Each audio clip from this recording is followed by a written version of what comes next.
Hello everyone, good morning. আমার চ্যানেলে একটি নতুন ব্লগে তোমাদেরকে অনেক অনেক স্বাগত জানাই।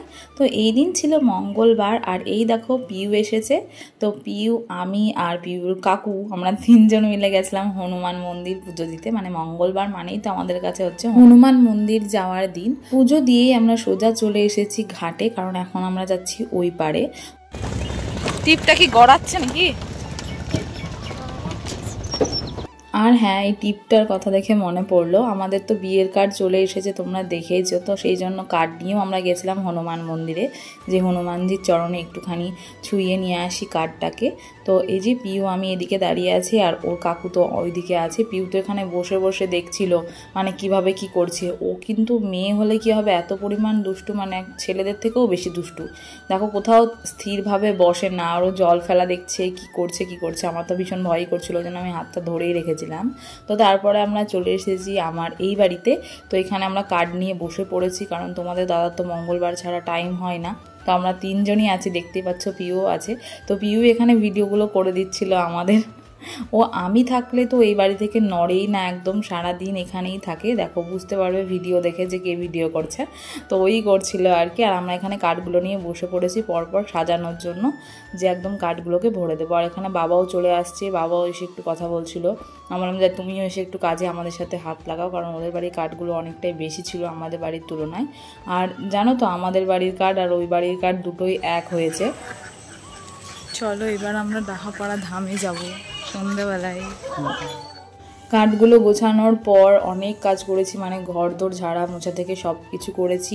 তো এই বাড়িতে তো মেয়ে বলতে হচ্ছে আমার যাই আর কি, মানে ও তাও ছোট, আর সেই জন্য ও একাই বা কত কিছু করবে। তো যাই হোক, তারপরে সন্ধে না, অলমোস্ট সন্ধে হয়ে এসেছিলো। আমরা ঠিক করেছিলাম ডাহাপাড়া ধামের মেলা যাব। তো এই জন্য বেরিয়ে পড়ছি তোমাদের দাদা আর আমি। পিওরও যাওয়ার কথা ছিল, আর ওর সন্ধেবেলায় টিউশন থাকে, সেই জন্য ওর মাও আর ছাড়েনি। তো যাই হোক, আমরা বেরিয়ে পড়েছি।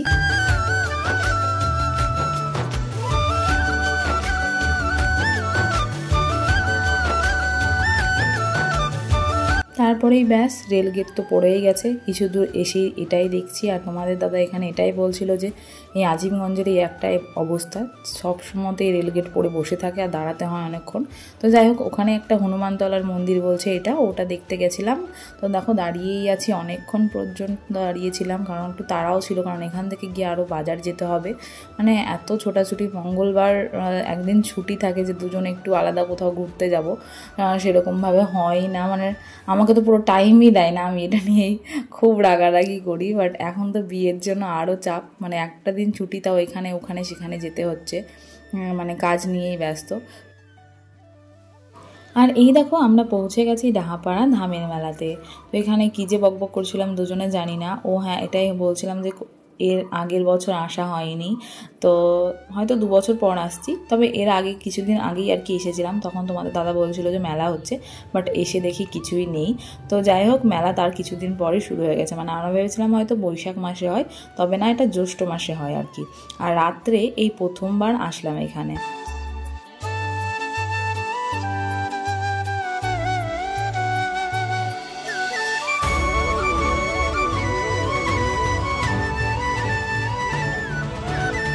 দিনের বেলায় তো আমি দেখেছি যে কত পরিমাণ ভিড় হয়, বাট রাতেও যে এত ভিড় হয় এটা আমি কোনোদিনও দেখিনি। তবে এখন দেখছি এখানে কিন্তু অনেক দূর দূর থেকে মানুষ আসে, আর রাতে এখানে থাকিও। আর মন্দিরটা এই সময় ভীষণ সুন্দর করে সাজানো হয়, দেখে হয়তো বুঝতেই পারছো তোমরা কারা কারা এসছো অবশ্যই কিন্তু আমাকে কমেন্ট করে জানিও।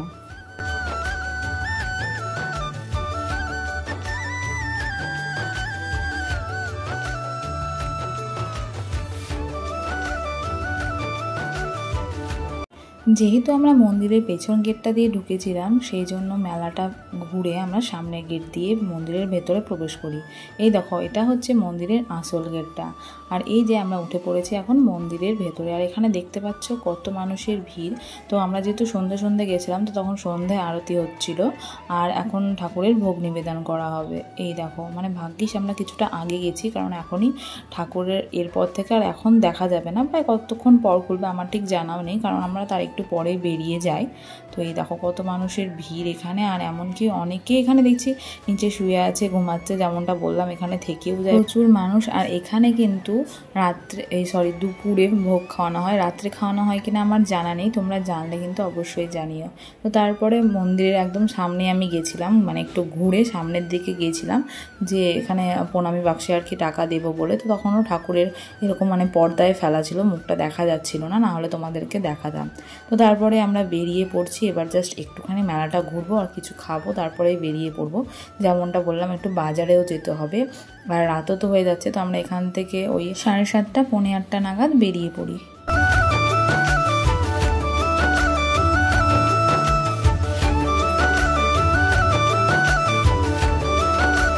সেই দুপুরে ভাতই খেয়েছি, তারপর কিচ্ছু খাওয়া হয়েছিল না, ওই জন্য ভীষণ খিদেও পেয়েছিল। তো তোমার দাদা বললো কী খাবে, তো বললাম ভেতরে পরে গিয়ে খাচ্ছি। আর এই দেখো এটা হচ্ছে মন্দিরের মেন গেটটা আর কি, তো এটাও আমি বাইরে থেকে দেখিয়ে দিলাম। তো তারপরে আমরা আইসক্রিম খেয়েছিলাম ফার্স্টে, তারপরে বাদাম নিয়েছিলাম বাড়ির জন্য। তো তোমাদের দাদা বলছিলো যে কী খাবে, চলো কী খাবে, তো ওই বললো যে চলো আজকে তাহলে এখানে চাউমিন খায়। তো আমরা যেহেতু নিরামিষ খাই, আর এখানে মন্দিরে এই টাইমটা মানে সব যত দোকান বসেছে সবই নিরামিষ, তো ও বললো যে ঠিক আছে আজকে চাউমিন খাই। আমরা মেলাতে গিয়ে কোনো দিনও এরকম চাউমিন এগরোল ফেগরোল আগেও খেতাম না, আর এখন তো ওগুলো ছেড়ে দিয়েছি, খাই না। তো চাউমিনটা অর্ডার করেছিলাম, এত বাজে খেতে, মানে এর থেকে মানে 10 গুণ কি 20 গুণ ভালো চাউমিন আমি বানাতে পারি। তো যাই হোক খেলাম কোনো রকমে, খেয়ে দিয়ে তারপরে এবার আমরা বেরিয়ে পড়ছি, কারণ মেলা একদমই মানে ভেবেছিলাম একটু কানের কিনবো, তো তোমার দাদা বললো আরও লেট হয়ে যাবে, আর কিনতে হবে না, অন্যদিন নেব। তো তারপরে আমরা ওখান থেকে বেরিয়ে পড়ি। আর এই দেখো চলে এসেছি আমাদের জিয়াগঞ্জ মার্কেটে। ওর যেহেতু একটা জামা প্যান্ট বানাতে দেওয়ার ছিল, চলো তোমাদেরকে দেখা। আর এই গাড়িতে এসেছি বলে চুলগুলোর অবস্থা একদম খারাপ হয়ে গেছে। তো এই জামা প্যান্টটা আমার মেজো জেঠু ওকে দিয়েছিল রেজিস্ট্রিতে, তো ওটাই হচ্ছে কি ও বানাতে দিতে এসেছে। অনেক দিন ধরেই বলা হচ্ছে যে চলো বানিয়ে নাও, সামনে বিয়ে, পড়তে টরতেও হবে, অনেক জামা প্যান্ট লাগবে। আর ও এই ফার্স্ট টাইম জামা কাপড় মানে জামা প্যান্ট বানিয়ে পরবে। আমিও দেখতে চাই কেমন লাগে জামা প্যান্ট বানিয়ে পরার পর, যদি ভালো লাগে তাহলে অবশ্যই ওর থেকে পিস কিনেই বানাবো। তবে যে পরিমাণ রেডিমেড পোশাক বেরিয়েছে সেই জন্য এখন আর কেউই বানায় না। অনেক ঘোরা হলো সেই দিন এই মেলাটাতেই আর কি, মেলা বলছি কেন, সেদিন তো মেলা ছিল না, এই ধামেই আর কি, ডাহাপাড়া ধামেই গেছিলাম, আর তোমরা তো দেখেছো হয়তো ব্লগটা। আর আজকে তো অনেক অনেক অনেক ঘুরলাম। তো ব্লগটা এখানেই এন্ড করছি, কেমন লাগলো অবশ্যই কিন্তু কমেন্ট করে জানিও। দেখা হচ্ছে পরের ব্লগে, বাই বাই। আর এই দেখো আমার ঘর রং হয়ে গেছে, ওরকম বলছে কেন, এগুলো এখনো পর্দাটা লাগানো হয়নি, লাগাতে হবে। আরে দেখো শুধু